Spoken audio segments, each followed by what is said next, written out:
வாழை மரத்தை வெட்டியாச்சு. ஸோ இதில் ஒரு சர்ப்ரைஸ் இருக்கு. What surprise?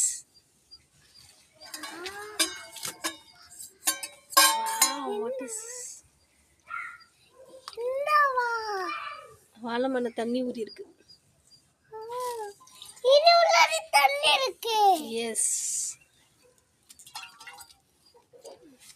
அம்மா இல்ல தண்ணி இருக்குமா?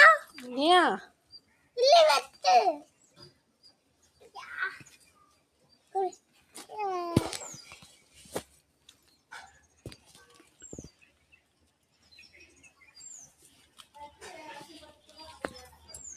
தண்ணி மாதிரி இருக்கு.